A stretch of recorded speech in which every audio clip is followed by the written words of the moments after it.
everybody. My first time ever doing a live stream, so if I mess up, that's probably why. Okay. All right. Hello, fellow freedom fighters. It's Darlene LeBlanc here from Freedom, Nova Scotia, Cape Breton, coming at you with my yearly Christmas message. This will be the third year that I'm doing this as we reflect on the past year of 2023 and say goodbye. What have I learned? Since then, not much has changed for the good of Canadians. Our government cares more about other countries around the world and their welfare rather than the welfare of Canadians. We are the only country in the world that charge our citizens a carbon tax on fuel pollution while they jet set all over the world in their private planes, driving around in their large SUV entourages that are not EVs either. They make sure of that, creating more pollution than any Canadian could possibly produce in a lifetime, dictating how we should pay. There is no climate crisis. It's all a scam, and the truth is slowly coming out. We have the Sustainable Development Technology Canada, SDTC, that is funded by Ottawa via the Minister Francois Philippe Champagne of the green tech agency called Innovation, Science, and Economic Development Canada, is providing $1 billion in funding between 2021 and onward into 2026.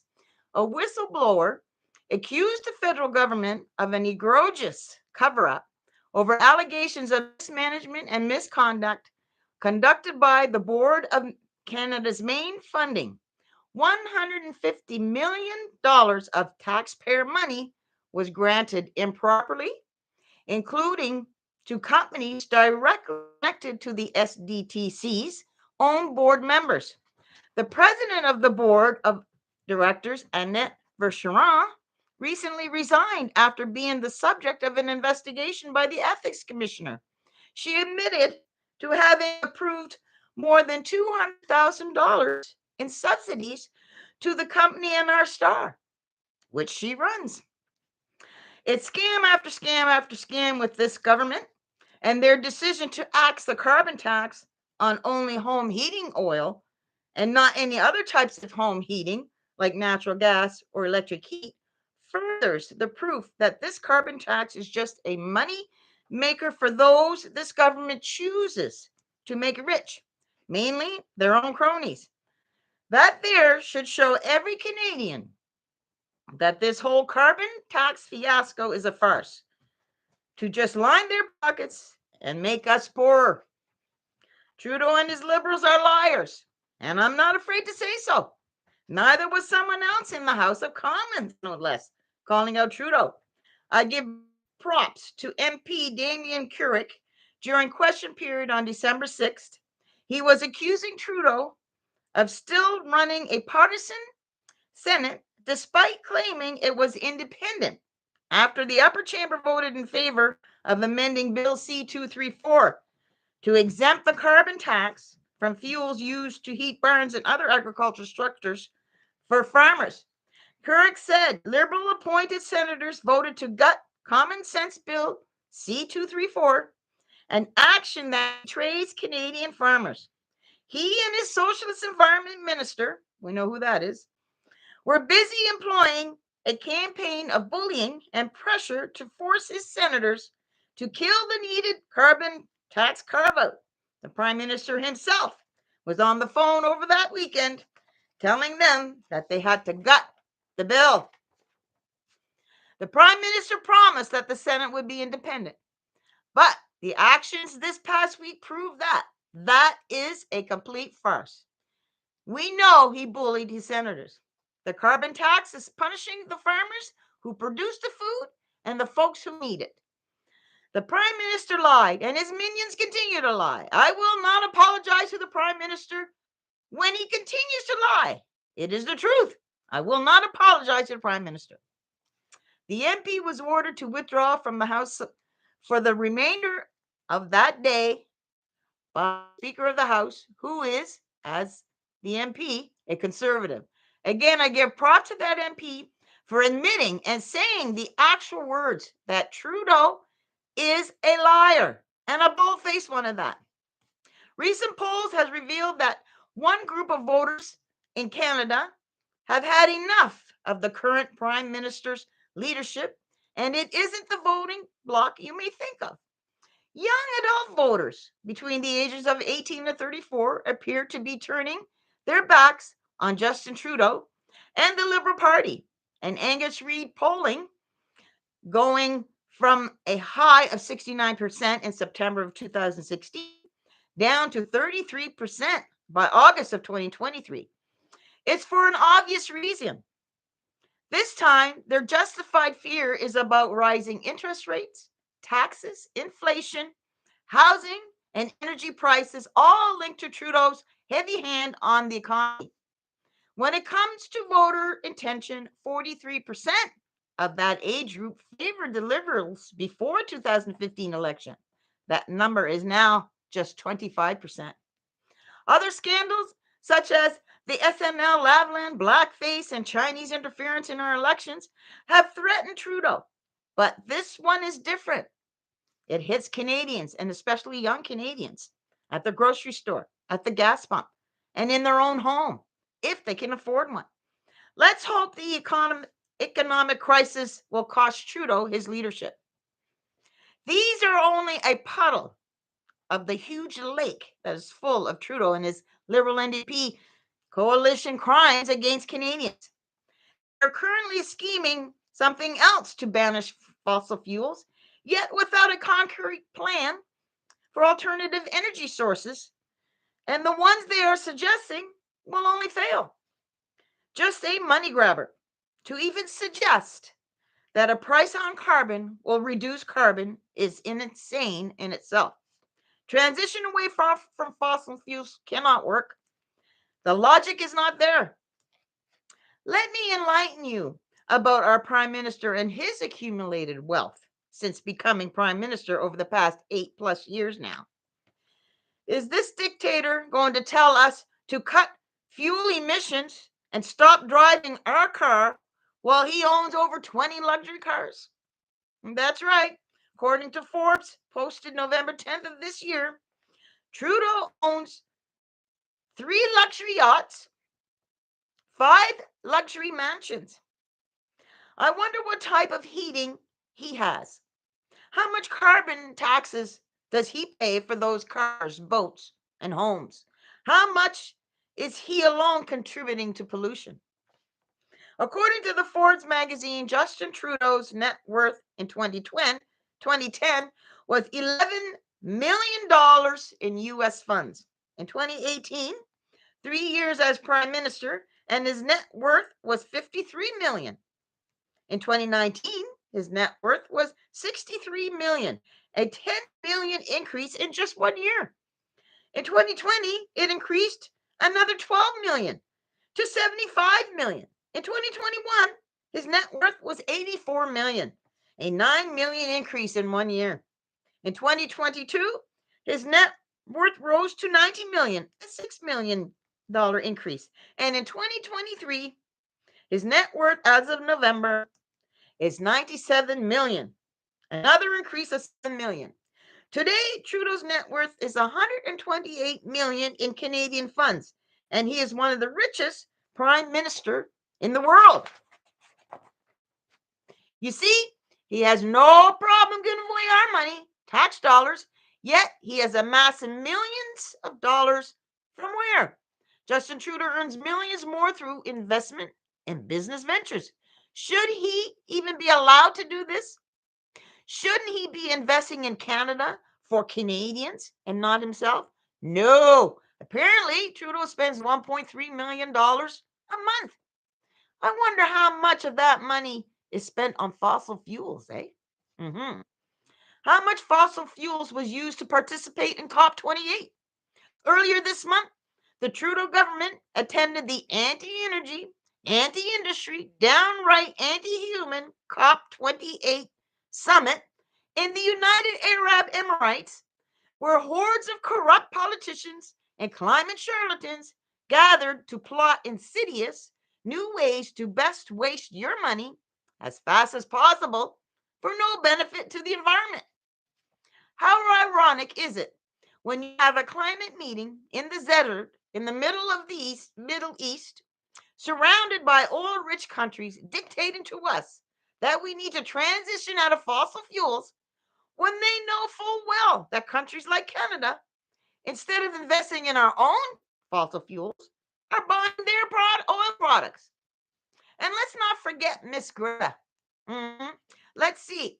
What is her net worth?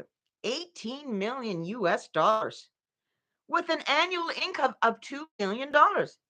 How many cars and homes does she own? 9 cars and 6 houses. So, really, how dare she dictate to anyone about anything? How much does she contribute to pollution?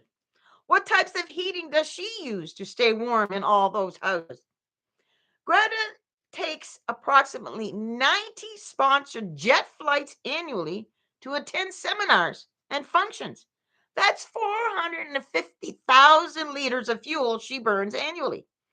What gives her the right to preach about climate change while contributing to pollution on a scale that would never be consumed by a single average citizen in a lifetime? That is 640,000 pounds of emissions by one person a year. To criticize you and me, that's pretty contradictive in my book. Greta Thunberg was born a millionaire with a birth net worth of $10 million, and she currently spends $100,000 a month. It's ironic that one of her infamous quotes would be, "You are stealing our future." I'm sure her future is quite secure. This is coming from one of the richest activists in the world, climate activists in the world. There is no climate crisis, just a money grabbing scam that again makes the rich richer, lining their pockets, spreading the wealth amongst themselves. Canada's economic and fiscal performance over the past 8 years has been downright miserable, and it should come to no surprise to anyone that the outlook for Canada is so very dismal and bleak with this dictatorship government. The good news is that Canadians are not buying into it, the liberal climate and religion anymore.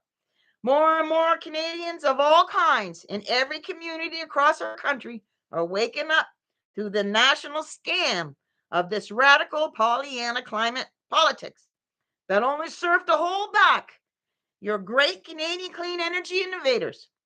Climate policy and its damaging effects on our country will undoubtedly ruin it and destroy it. The fiscal policies that produced these awful results have become even more awful.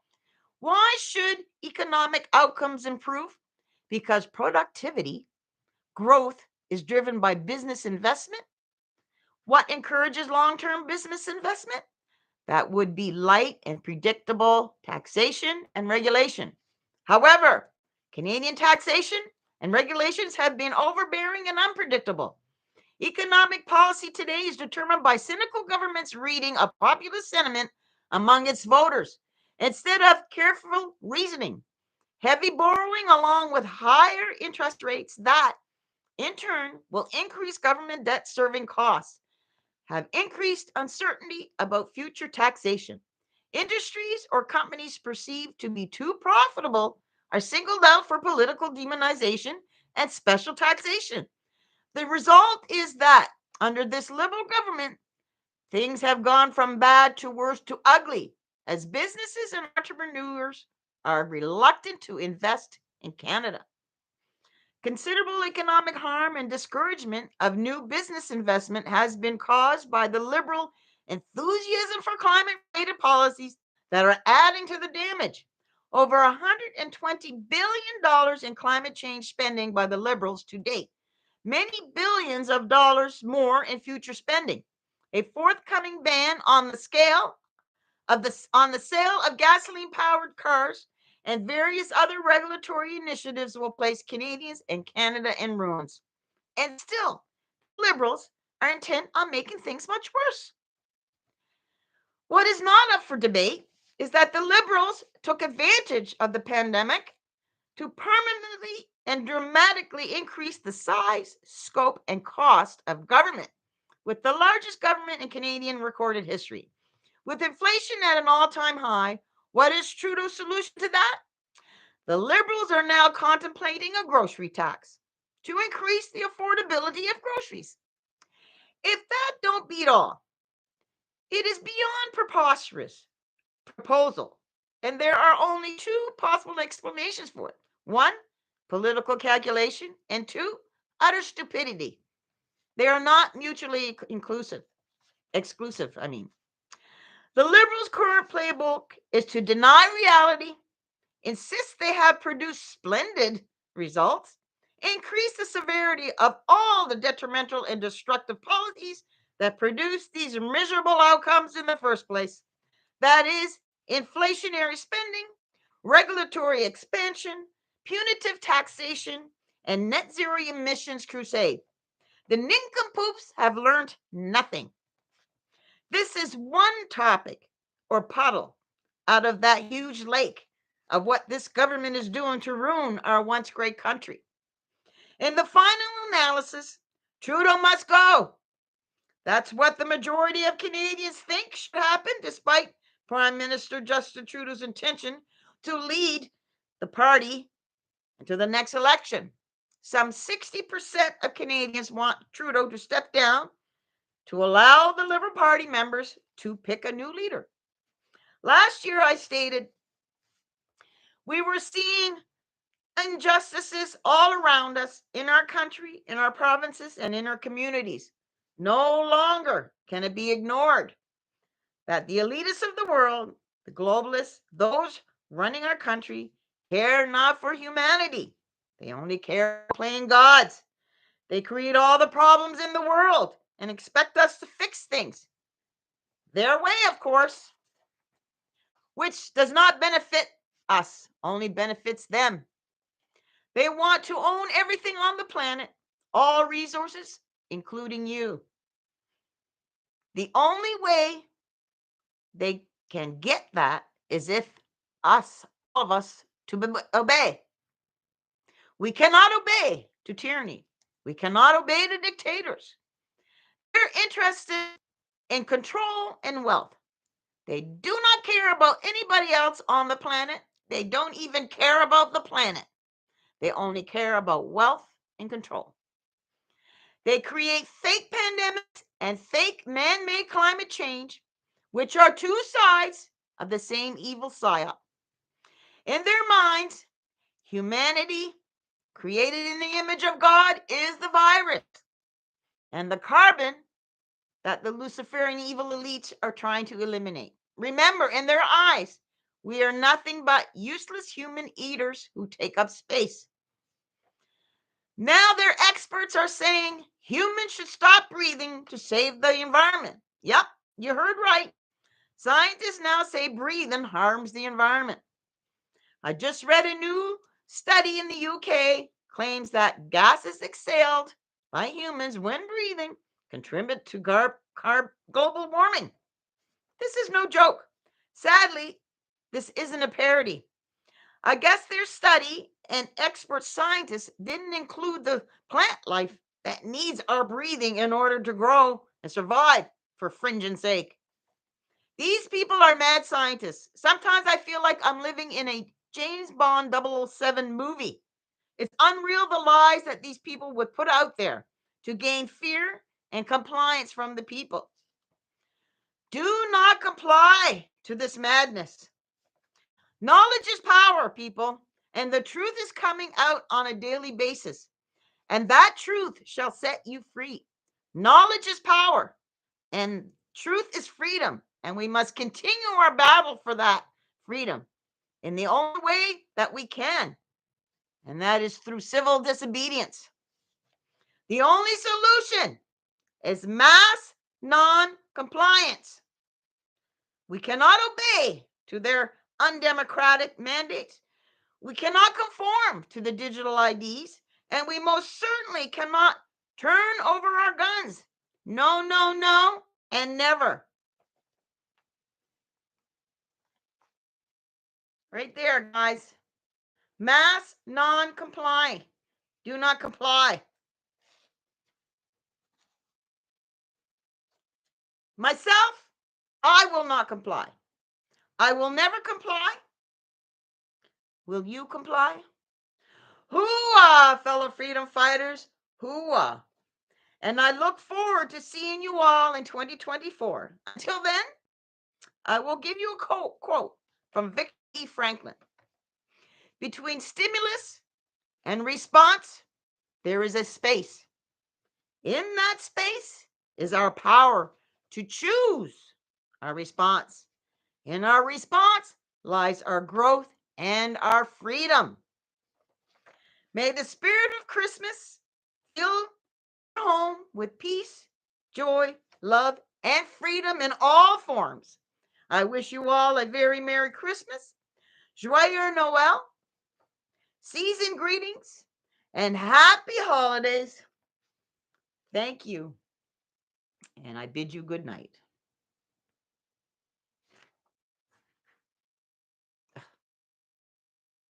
Night.